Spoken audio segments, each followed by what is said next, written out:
Chicken fry ఒక్కసారి ఇలా try చేసి చూడండి. రసంలోకైనా, సాంబార్‌లోకైనా ఎందులోకైనా సైడ్ డిష్‌గాను బావుంటుంది. అలాగే ఇలానే మనం రైస్‌లో కూడా తినేయొచ్చు.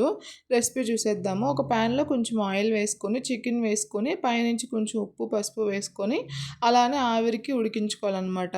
చికెన్‌లో నుంచి వాటర్ ఎలాగైనా వస్తాయి కాబట్టి, ఆ వాటర్‌తోనే ఆవిరికి ఉడికిపోతుంది. ఇంకా చికెన్ అంతా ఉడికిపోయి ఆయిల్ పైకి తేలుతున్నప్పుడు చికెన్ పీసెస్‌ని తీసుకొని ఒక ప్లేట్‌లో పక్కన పెట్టేసుకోవాలి.